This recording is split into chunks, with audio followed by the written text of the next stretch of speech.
Block School for the Arts and the Vintage Radio Today players. Years before their appearance, Jules Verne foretold the submarine, the balloon, the airplane, the telephone, the long-range projectile, and many other inventions. But perhaps his greatest writing achievement was the complex, very human character of Captain Nemo, the tragic star of the 20,000 Leagues Under the Sea. In this man, we glimpse Homer's Ulysses, Shakespeare's Hamlet, and ourselves, our dreams, our disillusionments, above all, our instinctive yearning for good. These are the things that make Captain Nemo and his great adventure timeless. And so it is with great pride and pleasure that the Building Block School for the Arts Vintage Radio Today program presents Daniel Wood as Captain Aronnax in Jules Verne's beloved classic 20,000 Leagues Under the Sea.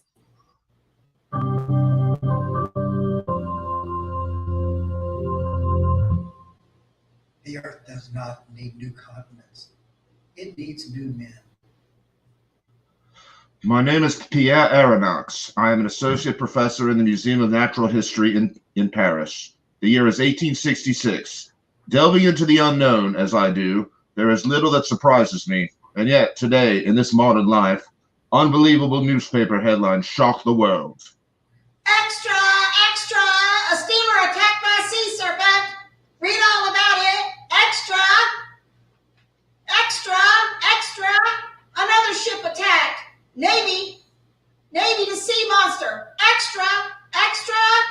Extra! Extra! I was in my New York apartment at the conclusion of my most recent scientific tour and had planned to return to Paris with my valuable collection of specimens when... Professor Aronnax!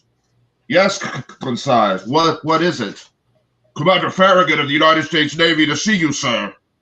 Commander Farragut! Professor Aronnax, this is a great pleasure. Well, believe me, Commander Farragut, the feeling is mutual. In fact, I'm somewhat overcome to have a man of your reputation seek out an obscure professor. Quite the contrary, sir. My government would like to see France represented in the expedition in search of the monster. You mean you wish me to... I'm holding a cabin at your disposal on the President Lincoln, sir. We leave Brooklyn Pier in 3 hours. You have a fine ship, Commander. Yes, we're well armed, Professor. Yes, didn't I see a breech-loading cannon atop your foxhole? You did, sir. But my best weapon of all, Professor, is Ned Land. Huh? Oh, Ned, come over here, if you please. Aye, Commander Farragut, at your service, sir. Professor Aronnax, Ned is known all over the 7 seas as the Prince of Harpooners. If and when we track down the sea monster, he'll show you some real action. You have a real test for your talents, Mr. Land. It's a fabulous beast indeed that can stove in the side of a ship. You're speaking of a Scotia. I take it. Beg your pardon, Professor. If there should be a sea monster that big, that mighty, then Ned Land wants to be the man to harpoon it. That's the way our voyage began. A strong ship, hand-picked men, and a vast curiosity and determination to end this terror of the seas.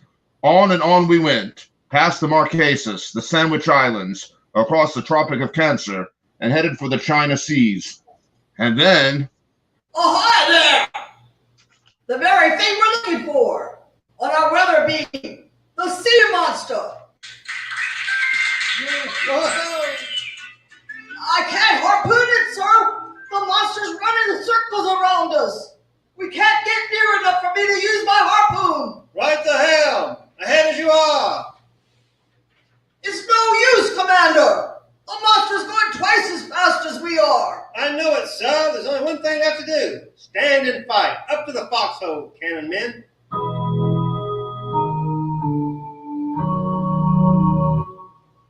The foxhole gun was loaded and saluted into position. The President Lincoln was running at half speed now, and the sea monster seemed content to follow at a certain distance, as though mocking us.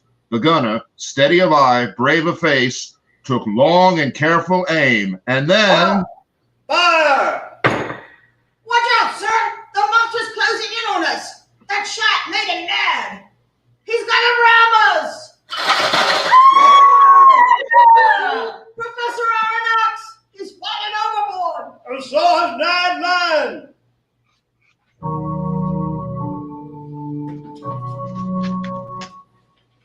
I trust that the state of your health is improving, Professor Aronnax.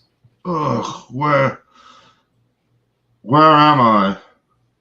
Above my submarine, the Nautilus. Submarine? Who are you? You may address me as Captain Nemo, Mr. Land. Captain? Submarine? Then I'm your sea monster. Oh, Prince of Harpooners. Captain, how do you know so much about us? You told me, Professor. You were somewhat delirious for a while. Thus I learned all about yourself, your servant Conseil, and Ned Land. I also know that you are from the frigate President Lincoln, which deliberately invaded my privacy, attacked me. You are prisoners of war. By rights, I should place you back on deck and submerge, forgetting your existence. Well, you wouldn't dare. Why, that wouldn't be civilized. I'm not what you glibly call a civilized man, Professor Aronnax. Then what is to be our fate, Captain Nemo? I am not altogether heartless. I do have a certain sense of pity for any living thing, but of course you must live under my law. Give word to cause no trouble, and don't try to escape. stay with you? For how long? For the rest of your life, Mr. Land. Do you know what you ask, Captain? Are we never to see our country again? Our friends? Our families? You'll see far more fascinating country underwater. Renouncing the world is not so painful as you think. You're simply offering us the choice between life and death. Just that. Then we have no choice. Captain Nemo, we will abide by your wishes. It won't be so bad as you think, gentlemen. You, Professor, will find your own published works in my library, and I will show you marvels under the sea that even you haven't dreamed of. You will live in the best of quarters. You will enjoy the finest foods. Yes, but without freedom. There is always a price, sir. Be glad that yours is no higher.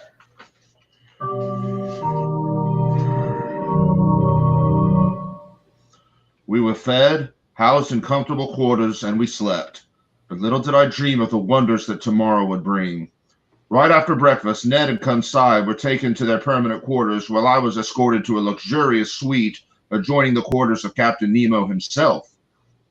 As I stared about me in amazement, I heard the strains of a pipe organ in the next room, and venturing in, I found myself in a magnificent drawing room and the captain at the keyboard of the organ.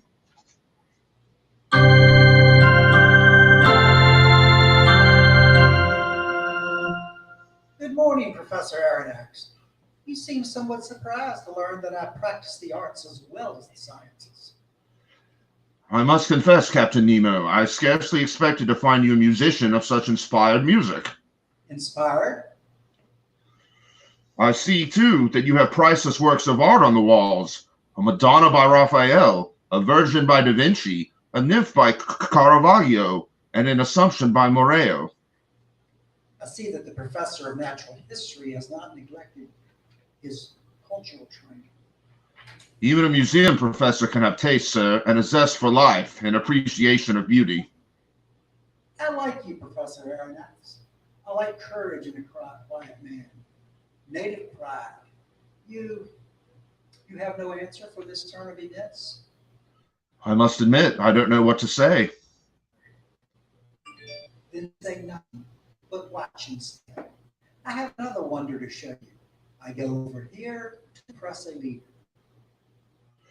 Great heavens! The whole side of the submarine is sliding back. We're doomed! Do not fear, sir. We are protected from the sea by several layers of heavy glass. Behold the army of the sea, Professor. The fish to float in liquid light. Do they not? It's unbelievable. but true. The banded mallet, the Japanese compass, the beautiful mackerel, all sewn by the hand of him who created all living things. Him? Then you... Believe in God. Look out there, my dear professor. In the face of such wonders, how could I possibly not believe in such a deity? But I don't understand. You gave up the world. Merely because I forsook man does not mean I forsook God. In the sea, I sense the weaving of creation on every hand. But with this philosophy, how can you forget men? How and why? Why, mankind has forgotten, not I. They've forgotten God by making unjust laws, tearing one another to pieces, destroying. Professor, you and your friend shall accompany me on my next expedition.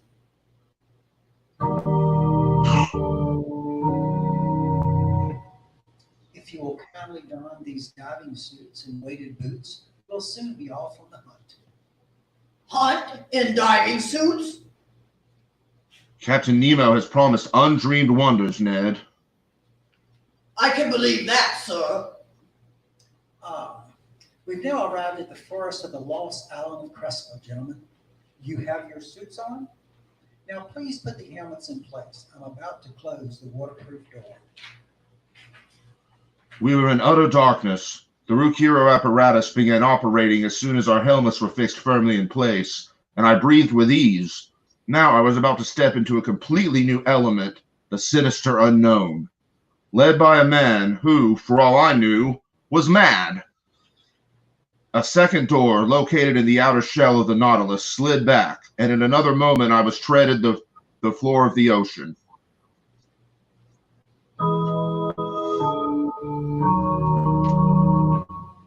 Oh, my dear friends, how can I describe the sight that met my eyes? A fantastic dream? No, more like an emotion. Yes, an emotion. That's it. I moved through unbelievable beauty, no longer feeling the drag of my clothing and weighted shoes. The water acted like a prism for the early morning sun, so that we walked in the radiance of the 7 solar colors. I could see the silver sand shimmering away to a distance of 150 yards and dotted with star shells, flowers, and rocks, and shells and pulpy of every shade and foundation. What? What if my colleagues could see me now? They wouldn't believe it. No. We're approaching the old Spanish galleon. But here, friends, look as I open this gigantic chest. There, look, gold, plenty of it, sparkling, glinting, cold salt water. My eternal bank. I feel the small chest we brought along, and now, my dear professor, we'll go to my pearl beds.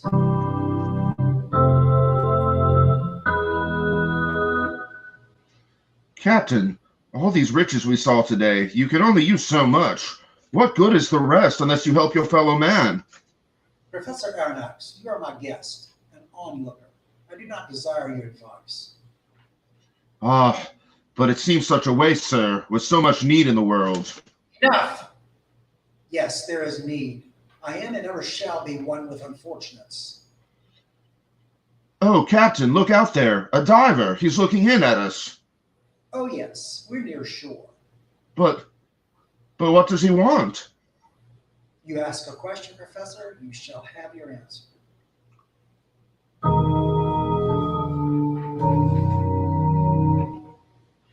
And even as I watched, a crew member in a diving suit appeared outside the window and gave the native diver the small treasure chest taken from the Spanish galleon. The swimmer returned to the window, humbly saluted Captain Nemo, who returned the gesture, and then the diver darted upward with his treasure. I turned and looked at Nemo. What do you want of me, Professor Aronnax? A confession written in heart's blood that though I hate the world, I love my fellow man? I couldn't answer him. If ever I saw tragedy burned across a man's face, I saw it in Nemo's. I could now understand his bitter philosophy, his moods blowing hot and cold, like destroying searing winds. And then a week later, Ned, Conseil, and I saw another side of Nemo's nature. he had sighted the mysterious man of war. The ship fired at us. They're firing at us! Let me at that periscope! Stand back, Mr. Land. The ship of an accursed nation. You recognize me, don't you? You fear me. Now my vengeance. Torpedo 1, fire! No, Captain, no, they won't have a chance.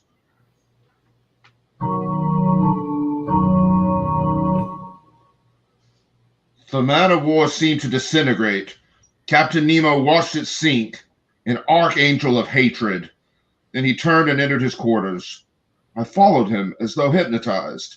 I saw him uncover a picture on the far wall, a portrait of a young woman and 2 beautiful children. Before this little group, Nemo spread out his arms and then... Oh my God. Enough. Enough.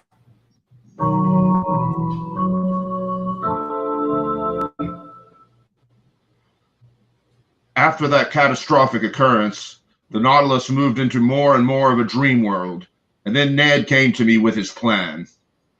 We're escaping tonight, Professor. Escape? Are we in sight of land? I just took the rectum. There are hills 20 miles to the east of us. 20 miles? It might as well be 200. You know very well that I'm not a swimmer, Ned. You won't have to swim, sir. We'll take the small boat. We'll meet at 10 tonight. Oh, heaven knows I'm with you, Ned. Lay your plans. I'll meet you at 10.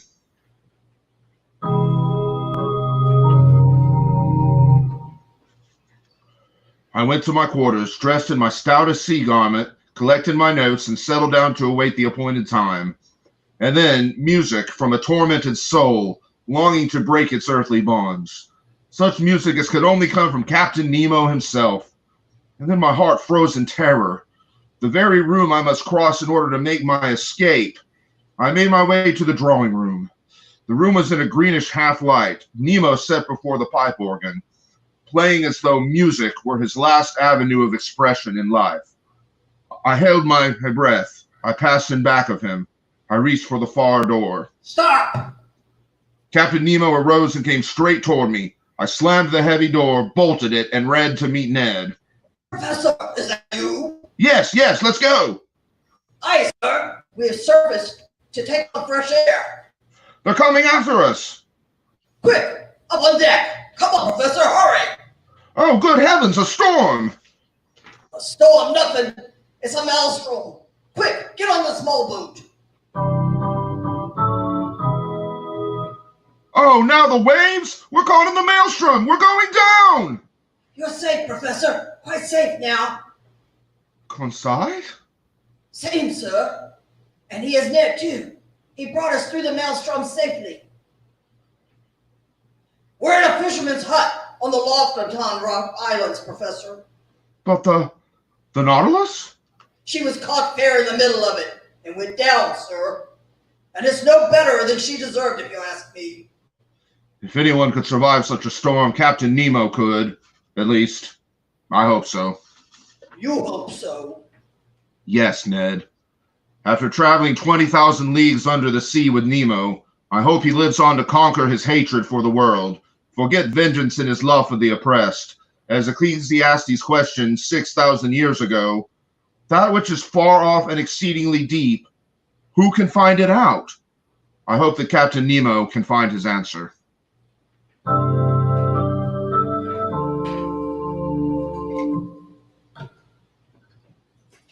Thank you so much for joining the Vintage Radio Today players. We have Daniel Wood, Charlie Mann, Carl Johnson, and Sue Mann, and Sherry Johnson on Foley. We hope you'll join us again next week for a pre-recorded version, and we look forward to seeing you again. Good night, buddy. All right, guys, we're done. Yay! Good night, Mike. All right, have fun.